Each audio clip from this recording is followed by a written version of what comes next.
नमस्कार दोस्तों, इतिहास वैभव यूट्यूब चैनल में आपका स्वागत है। इतिहास वैभव चैनल में हम दर्शकों को ऐतिहासिक जगहों की सैर कराते हैं। यह वीडियो एलोरा केव सीरीज यानी वेरूळ गुफा सीरीज का वीडियो क्रमांक 2 है।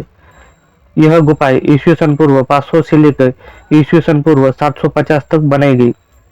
वेरूळ महाराष्ट्र के औरंगाबाद जिले में स्थित है।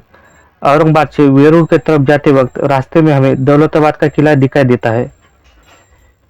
इस किले को देवगिरी का किला इस नाम से भी जाना जाता है। दौलताबाद किले के ऊपर हम स्पेशल एक वीडियो जल्द ही बताएंगे। औरंगाबाद का यह किला, दौलताबाद का किला यादव राजाओं की राजधानी के रूप में विश्व में प्रसिद्ध है। यह किला पुराने व्यापार मार्ग पे स्थित है। यह एक अजय किला है जिसे आज तक कोई भी लड़ाई कर जीत ना सका।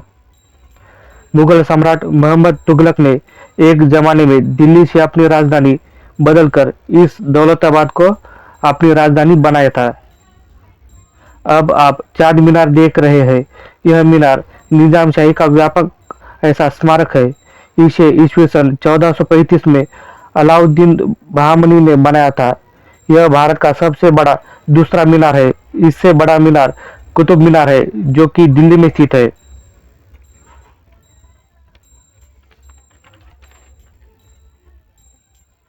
अब हम आगे वेरूळ की तरफ चलते हैं। वेरूळ गुफाओं का काम राष्ट्रकूट राजाओं के यहाँ पर राज्य करने से पहले ही शुरू हुआ था। गुफा नंबर 1 से गुफा नंबर 10 और गुफा नंबर 21 राष्ट्रकूट शासकों के यहाँ शासन करने के पूर्व ही निश्चित रूप से बनाई गई थी। राष्ट्रकूट राजाओं का शासन ईस्वी सन पूर्व 700 से लेकर ईस्वी सन पूर्व 900 तक यहाँ पे रहा। यानी ये गुफाएं ईस्वी सन पूर्व 700 के पूर्व ही बनाई गई थी और बाकी की गुफाएं 700 ईस्वी सन पूर्व 700 के बाद में बनाई गई। राष्ट्रकूट राजाओं के पहले यहाँ पर वाकटाक राजाओं का और दूसरे भी अनेक राजाओं का शासन था। एलोरा गुफा प्राचीन व्यापार मार्ग पे स्थित है। इस वजह से दुनिया भर के लोग इसे देख सकते थे। इसे देखने के लिए उत्साही यात्रियों के साथ राजे महाराजे बड़े बड़े मंत्री आते थे। विदेशी लिखित इतिहास में इसका सबसे पहला जिक्र अरब भूगोलवेत्ता अल मसूदी का आता है। इसका कालखंड ईस्वी सन 10 है। इन गुफाओं को देखने वाले महत्वपूर्ण विदेशी व्यक्तियों में फिरिस्ता योनाट 1633 से 1667, निकोलो मुनुकी 1653 से 1708 तक, चार बार मोलोट 1754, सीके 1824 है। राष्ट्रकूट राजाओं के पहले ही बौद्ध गुफाओं को बनाया गया था। राष्ट्रकूट राजाओं के कार्यकाल के प्रारंभ में हिंदू गुफाएं बनाई गई और उनके आखिरी दिनों में जैन गुफाएं बनाई गई। जैन गुफाओं का बाकी काम कल्याणी चालुक्य और देवगिरी के यादव राजाओं के समय हुआ, जिन्होंने राष्ट्रकूट राजाओं के बाद में यहाँ पे राज्य किया। अब आप यहाँ पे जो देख रहे हैं, यह पर्यटन विभाग ने यहाँ पे बनाया हुआ बोर्ड है। इस बोर्ड पर गुफाओं के संक्षिप्त जानकारी लिखी हुई है। इसी के साथ साथ हमें यहाँ पे अंग्रेजी और हिंदी में भी जानकारी मिलती है। इसी बोर्ड पे वेरूळ गुफाओं का नक्शा भी बनाया गया है। अनेक राजाओं का यहाँ पे शासन रहा, पर सबने सहिष्णुता पूर्वक यहाँ पे राज्य किया और सभी गुफाओं को, सभी धर्म के गुफाओं को संरक्षण दिया। यही हमारे भारत देश की खासियत है।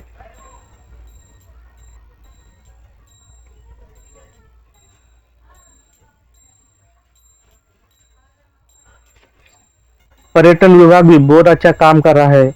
इस गुफा को उन्होंने बहुत अच्छे से सजाया है और बहुत अच्छे से उन्होंने इसका ख्याल रखा है। यह बोर्ड पे भी बहुत सी जानकारी उन्होंने लिखी है। अभी आप आगे चलते हैं। गुफाओं के बाहरी मुख्य द्वार पर बड़े बड़े पुराने पेड़ है। जैसे कि वह चीख चीख कर कह रहे हो, हम साक्षी है इस गुफाओं के इतिहास वैभव के। पर्यटन विभाग ने इन्हें भी बहुत ही अच्छे से रखा है। इन पेड़ों के चारों तरफ उन्होंने दीवार बनाई है। चलो अब अभी हम आगे चलते हैं। जहाँ देखो वहां पे हरियाली है। ये देखिए हमारा प्यारा तिरंगा बहुत सी शान से यहाँ पर हमारा राष्ट्रध्वज लहरा रहा है। हर भारतीय के लिए यह देखना बहुत ही उल्लासदायी और गौरवपूर्ण है। चलो अब हम टिकट खरीद लेते हैं। भारतीय नागरिकों के लिए एंट्री टिकट 40 रुपए है। विदेशी नागरिकों के लिए एंट्री टिकट 600 रुपए है। सार्क देशों के नागरिकों के लिए भी एंट्री टिकट 40 है, जिनमें बांग्लादेश, नेपाल, भूटान, श्रीलंका, पाकिस्तान, मालदीव और अफगानिस्तान आते हैं। इसी के साथ बिम्स्टिक देशों के लिए भी टिकट 40 रुपए है, जिनमें थाईलैंड, म्यांमार, बांग्लादेश, भूटान, नेपाल और श्रीलंका आते हैं। इन 200 देशों के अलावा हर देश के नागरिकों के लिए एंट्री फीस 600 रुपए है। ये देखिए जगह जगह पे बोर्ड लगाए हैं और जगह जगह पे आप देखेंगे वहां पे अच्छे से पेड़ पौधे उगाए हैं। ये देखिए बहुत ही अच्छा गार्डन यहाँ पे बनाया है। यहाँ से आगे जाती ही यहाँ पे टिकट दिखा के एंट्री करनी पड़ती है।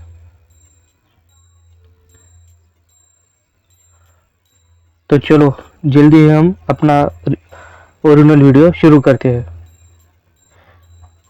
यहाँ पे आते ही दिल को बहुत ही सुकून आता है। इससे पहले वीडियो में हमने गुफा क्रमांक 1 से लेकर 5 तक देखी। इस वीडियो में हम गुफा क्रमांक 6 से 9 तक देखेंगे। हमारा पहला वीडियो जरूर देखें, नीचे हम डिस्क्रिप्शन में उसको डाल देंगे। अब हम गुफा क्रमांक 6 देख रहे हैं। यहाँ पर आने के लिए सीढ़ियों का रास्ता है। यह सीढ़ियाँ सक्रिय है, लेकिन यहाँ पर 2 लोग आरामी से आ सकते हैं या जा सकते हैं। अब हम सभा मंडप देख रहे हैं। यहाँ से बाहर आसानी से देख सकते हैं। श्रावण का महीना है और बाहर का नजारा बहुत ही सुंदर दिख रहा है। बादल आए हुए हैं। यह एक बौद्ध विहार है। इसकी लंबाई 117 फीट और चौड़ाई 56 फीट है। बाईं तरफ 3 ध्यान कक्ष दिखाई देते हैं। यह ध्यान कक्ष बहुत छोटे हैं। यहाँ पर कुल मिलाकर 24 स्तंभ है और यह स्तंभ बहुत ही सुंदरता से नक्काशी की गई है। ये देखिए यहाँ से भी हम बाहर देखने पे बहुत सुंदर दिखता है। सभा मंडप का कुछ भाग पर्यटकों के लिए बंद किया गया है। इसकी गिरने की संभावना है। हम इसके अंदर देखेंगे। इसके अंदर देखने पर 6 ध्यान कक्ष दिखाई देते हैं।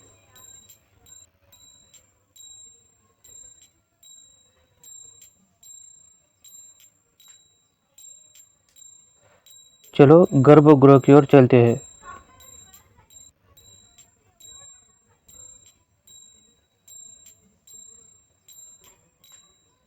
आसन पर भगवान गौतम बुद्ध की मूर्ति ध्यान आकर्षित करती है।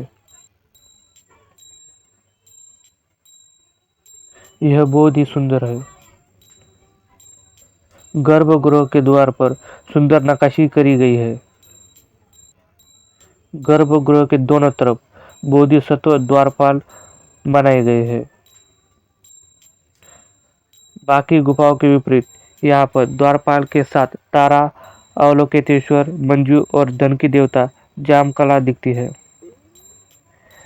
और इसका एक वैशिष्ट्य है कि ये बहुत ही सुरक्षा से बनाई गई है। देखिए गौतम बुद्ध की पद्मासन आसन में बहुत ही शांत मूर्ति दिखाई देती है। यह मन को शांत करती है। इस विहार में आते ही बौद्ध भिक्षु बहुत ही एकाग्र होते होंगे। ये देखिए हम दोबारा ये मूर्तियां देखते हैं और थोड़े से अंदर चलते हैं। अंदर भी बहुत सी अच्छी सी मूर्तियां बनाई गई है।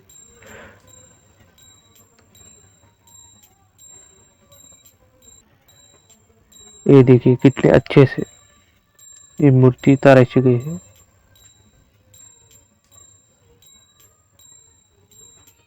इस मूर्ति का एक एक कोना बहुत ही बारीकी से बनाया गया है।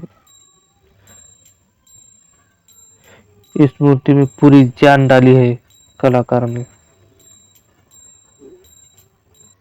बाजू में भी बहुत सी मूर्तियां हैं जो बाकी बौद्ध देवताओं को दर्शाती है। अब हम गुफा क्रमांक 7 और गुफा क्रमांक 8 देखेंगे। ये दोनों ही गुफाओं को जाने के लिए एक ही जगह से जाना पड़ता था। ये दोनों ही गुफाएं निर्माणाधीन है, यानी कि इसका काम पूरा नहीं हो चुका है। आगे जाने पे हमें गुफा क्रमांक 7 की बाहरी दीवार दिख रही है। यह दीवार देखकर हम समझ सकते हैं कि गुफा बनाने के समय दीवार कैसी दिखती थी। बाद में इसमें मूर्ति नक्काशी की जाती थी। इसका द्वार भी निर्माणाधीन है या जिसे कभी पूरा किया जा ना सके। ठीक इसके ऊपर गुफा क्रमांक 6 है। अब हम उसे देखेंगे। यहाँ से उसका सभा मंडप बहुत ही आसानी से दिखाई देता है। चलो हम अभी गुफा क्रमांक 6 का सभा मंडप यहीं से देखते हैं। बड़े बुजुर्ग कहते थे जो होता है वो अच्छे के लिए होता है। जैसे कि इस गुफा का काम आधा रह गया, इस वजह से हमें आज ये पता चलता है कि ये गुफाएं कैसी बनाई जाती थी।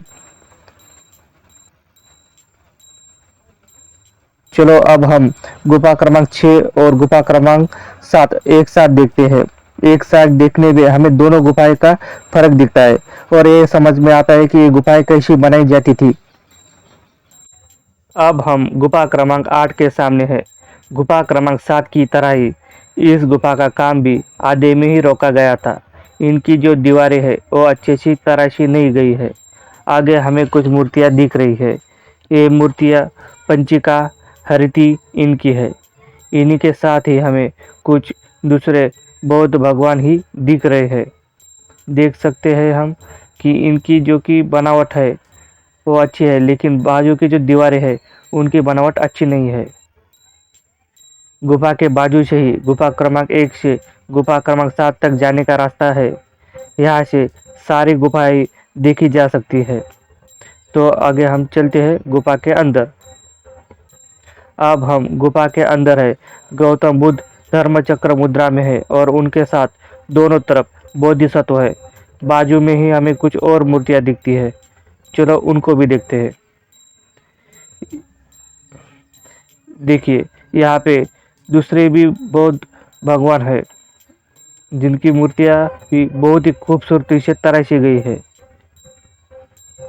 चलो अब हम आगे चलते हैं। अब हम यहाँ के मुख्य सभा मंडप में है। बाजू में ही ध्यान कक्ष है, जैसे कि बाकी गुफाओं में भी था। ये देखिए, इस दीवार को देख के ही हमें समझ में आता है कि इसका काम पूरा नहीं हुआ है। इस दीवार का काम आधे में ही छूट गया था। चलो आगे जाके देखते हैं। यहाँ से गुफा क्रमांक 7 को जाने के लिए एक सकरा रास्ता है जो अब पर्यटन विभाग ने बंद कर के रखा है।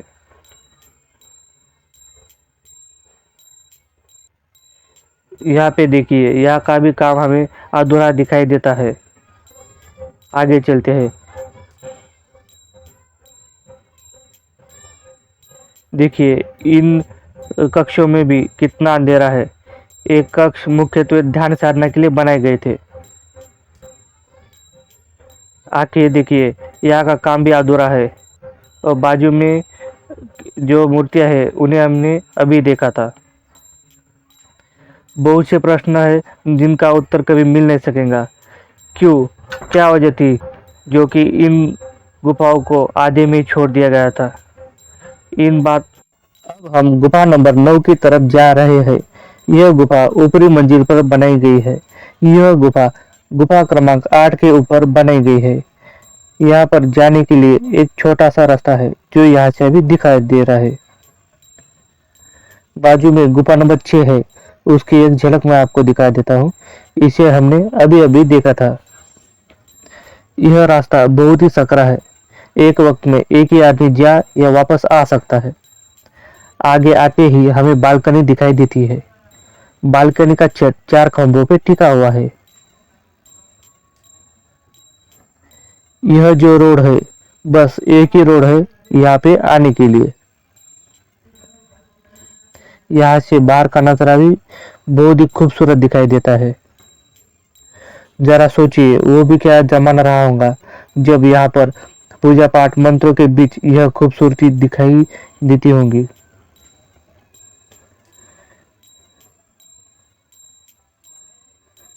बहुत ही खूबसूरत। इस गुफा की दीवार बहुत ही खूबसूरती से और बारीकी से तराशी गई है। दीवार पर का एक एक छोटी छोटी मूर्ति साफ साफ दिखाई दे रही है। यह नज़ारा बहुत ही खूबसूरत है। चलो आगे चलते हैं। यहाँ की जो सीढ़ियाँ है बहुत ही विचित्र है।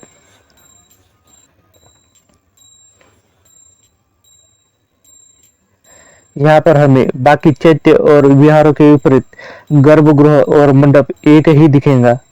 यहाँ पे गर्भगृह अलग से नहीं है। अब हम बोधिसत्व द्वारपाल की मूर्ति देख रहे हैं।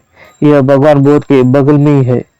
देखिए, अब हम भगवान बुद्ध की मूर्ति देखते हैं। पद्मासन मुद्रा में ये मूर्ति है। यहाँ पर बने स्तंभ आधे बाहर और आधे पत्थर के अंदर है। यह स्तंभ ही बोधिसत्व और गौतम बुद्ध के बीच में दीवार का काम करते हैं। बाजू में बोधिसत्व की मूर्ति है, साथ में ही तारा की भी मूर्ति है। इस मूर्ति के हाथ में कमल का फूल है। नीचे से देखने पर भी छत की दीवार बहुत ही स्पष्ट और खूबसूरत दिखती है। यहाँ पर कटे हुए पत्थर भी दिखते हैं। अब आप टूटी हुई बालकनी देख रहे हैं। यहाँ से गुफा नंबर 1 से लेके गुफा नंबर 6 तक का पूरा नजारा दिखता है और बहुत ही खूबसूरत दिखता है। इस वीडियो में इतना ही। आगे मिलेंगे और एक वीडियो भी। आगे की वीडियो में हम देखेंगे सबसे खूबसूरत गुफा नंबर 10। तो देखते रहने के लिए हमारे चैनल को सब्सक्राइब करिए और बेल आइकन को दबाइए। धन्यवाद।